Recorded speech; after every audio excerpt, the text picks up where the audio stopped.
Hello and welcome back. Today I'm giving you the steps to build a steam machine even better than Lord Gaben himself could.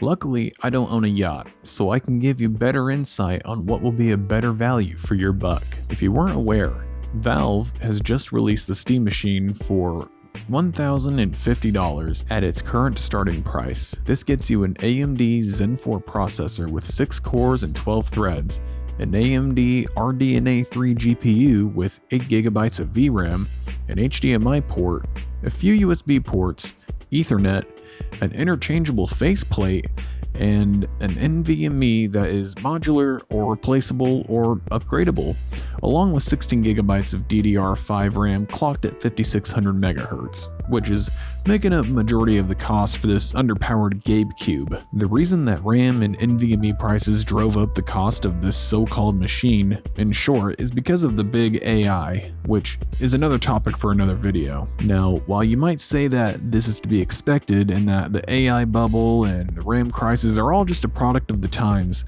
I would argue that this is not something that you need to be settling for. In fact, AM5, it's the current generation of hardware that's being produced and is being swallowed up by these data centers. But AM4 is still out there on the market and it's a very viable option. My AM4 desktop that I use to play games and edit videos for this channel is actually more powerful than my Framework laptop that also runs on the AM5 platform. So without a further ado, let's go ahead and piece together a better steam machine than what even Valve could offer you. Starting with the CPU, we're going to recommend the Ryzen 5 5500. This CPU also comes with 6 cores and 12 threads. Now, even though it is an AM4 CPU, you're still getting a 4.2 GHz base clock, which is plenty fast enough for any games that you're trying to play, and even just any day-to-day task that you're trying to do. However, this is a steam machine competitor that we're building, and if you're worried about playing games, you're really going to be worried about your GPU. The CPU is important, but for what you're getting, this is going to be just fine. Coming in at $83.50, I'm going to say that this is your best bet as far as a CPU goes in the AM4 space. For your memory, I'm going to recommend that you're going to grab 16GB, 2 8GB sticks of 3200 MHz desktop RAM, DDR4 to be specific. Now, this is a significantly slower clock speed for your RAM than the 5600 DDR5. However, in my experience, you're not going to notice a whole lot of a difference. Mine currently run on my system at the stock 2133 MHz, I believe it is, and I'm still playing games in the hundreds of frame rates. If your monitor is just a 60 Hz monitor, you're really not going to notice a difference and you're going to do just fine, I promise. Besides, the RAM is usually dedicated for loading up assets and holding them in there. So if this is what you're worried about, I can assure you that you'll have nothing to worry about. The one I found here is priced at $120, which is still fairly steep, I'm not going to lie. However, all you really need is about 16 GB to get yourself gaming, especially on a Linux distribution, which, spoiler alert, we are going to be using a Linux distribution because that's what the Steam machine was going to ship with. And now we're going to jump into the GPU. So what I have to recommend hands down to get you at the price point of a Steam machine is going to be the Radeon RX 9060 XT. And this overclocked edition here runs for about $440. And I promise you, the 9060 is such a generational leap for the price compared to what else you're going to find in the GPU market. Though I haven't put my hands on a Steam machine, I'm guaranteeing you that this is going to give you the performance you're looking for if you're gaming at about 1080p. If you're even feeling a little bit daring, you could spend about $200 more and get yourself a 9070 XT. However, like I said, we're trying to keep the price right at about where the Steam machine is. So if you want to spend a little extra money, I would say go ahead and go for the 9070 XT. It's a solid graphics card. However, this one should do you just fine if you're trying to stay within a certain price bracket. Now you're going to want a solid motherboard to go with this, and frankly, I understand that motherboards come with all different types of perks, but there is nothing wrong with grabbing yourself an ASRock B550, and the one I've selected here is $90, and this is going to give you the maximum stability and the maximum potential that AM4 had to offer. So it's going to be perfect for your CPU. It's going to offer an M.2 slot if you decide you want to go that route. 4 channels of DDR4 memory, and frankly, there's not much more you can really say about the motherboard. It helps bring power to every single individual component and allow them to communicate with each other. And if it makes you feel any better, the motherboard I'm using is an X370 Taichi, and I don't even think that's the right motherboard because that's not what the board itself says, and the BIOS says it's a Taichi, so, you know, we just roll with it, even though there's clearly some sort of mismatch there. Regardless, the point is that you don't need to have the latest and the greatest motherboard in order to give yourself the best performing power. A B550 is going to be more than enough for gaming over 100 frames a second. Now, you are going to need to have a power supply to supply power to this motherboard. So as long as you're getting anything that is 80 plus gold, you're going to be fine. Now, in spirit of keeping it in the right price, for the components we're getting, an 850 watt gold rated power supply from Montech is going to be a solid choice.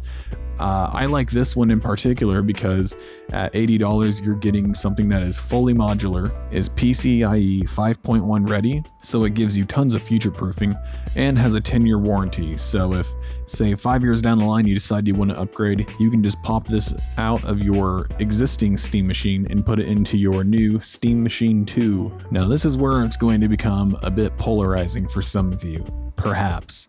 But if you ask me, this is what a real man's PC case looks like. This here is the Thermaltake Versa H21, and while I don't exactly own this model, I own one from a previous pre-build I got about 10 years ago from CyberPower PC, and I absolutely love this case. This gives you so much room for storage and modularity and all types of data, if I didn't mention that already. Data. This thing is going to give you 3 hard drive, like 3 spinning disk hard disk bays. It's going to give you 3 SSD bays, and it's going to give you 3 optical drive bays. Now let me tell you something right now, okay? I love optical drives in optical media. You can literally store a Blu-ray of all of your files and all of your games that will literally last forever if you just know how to store them properly. AKA, don't leave them out to get scratched. Put them inside of a little sleeve or a case and then store it in room temperature and you're golden. That'll last you 50 to 100 years. And if you're like me and you don't really care to buy your games on Steam, you prefer to buy them on GOG.com, not a sponsor, just an amazing service, I would tell you that this is the ultimate case you could buy. You can also use this case to do things like build a server or just host all of your data so you never have to pay for a cloud subscription again. Everything can just stay right here on your PC locally, and you could have terabytes on terabytes on terabytes of storage. It really is a beautiful case, and every day I itch not to go ahead and buy one and get this PC I have and put everything inside of this. If that's something you guys would like to see, leave a comment down below. And did I mention that there's no window on this specific build? So that way all of your PC components are going to stay in the PC where they belong. Maybe it's because I'm older now, but I frankly don't care to look inside of my PC unless something is wrong and I have to get in and gut it. But ultimately, what I'm focused on is what is on the display. So if I don't get a little window to see inside my PC, it's no sweat off my back. And if you couldn't help but notice, there's no RGB in sight. So you're going to be taken much more seriously if anybody happens to stumble across your epic gamer build. Now, we are going to need to keep this PC cool. So there are 5 fan slots to be found within the Thermaltake case, and there is an amazing bundle from Arctic right here, the P12 Pro, a 5-pack of fans that are going to run just under $30. Now, if these are running at full capacity and full speed, they are going to get a bit loud. However, I've never been too much of a picky guy when it comes to fan speed, I've never been one to complain about noise from my computer fans. Usually I'm wearing headphones anyway, but these bad boys are not going to get too loud for basic workloads and basic gaming. Unless you're compiling the kernel all the time like Linus Torvalds himself, these PC fans are going to do you just fine. Last but not least, we need to figure out a storage solution, and rather than offering you NVMe, that is outrageously priced and frankly unnecessary for the needs of gaming. Let's just keep it real. I'm going to bend the knee and recommend that you get an SSD from P&Y. This is a 1TB solution that is connected through a SATA port, which is found on every PC that you have, so long as you have a motherboard and a power supply. This current one here I'm showing you runs for $168.50. Now, frankly, I still feel like that's a bit overpriced for a terabyte of a SATA SSD. This is fairly old technology at this point, but it's still really fast and it still gets the job done.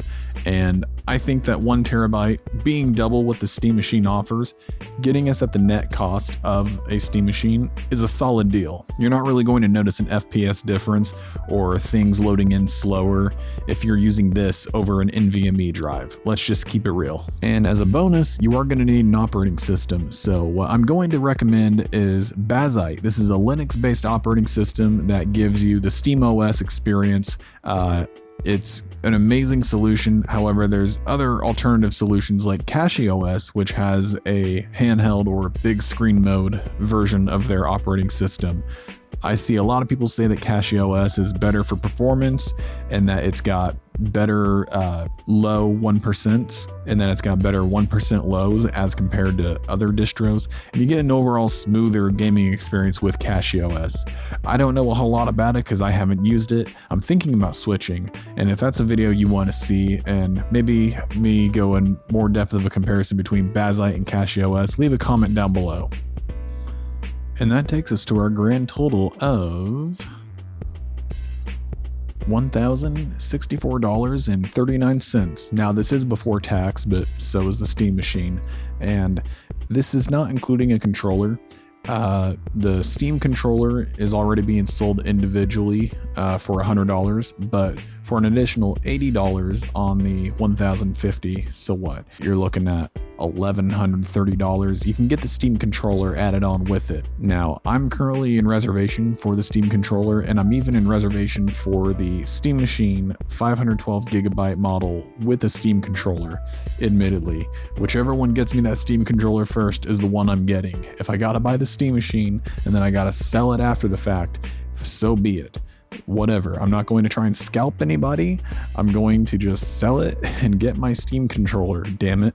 But I'm assuming if you're looking to buy a Steam Machine, you already have a controller from a PlayStation or an Xbox, or maybe you're a PC gamer and you just wanted to neuter yourself for some reason with a Steam Machine. I mean, I can't judge you. I'm in the reservation line too. So you do you. I assume you have a controller, but with Linux and with this build, any controller is going to work. So just find what works for you, honestly. And frankly, with this build, you are going to be better off than the overpriced weak system that Valve and Lord Gaben would want to offer you. This build is going to give you the ultimate modularity and upgradability experience that even Framework couldn't offer. So take that for what it's worth. Don't forget to follow me on X, and I will see you next time.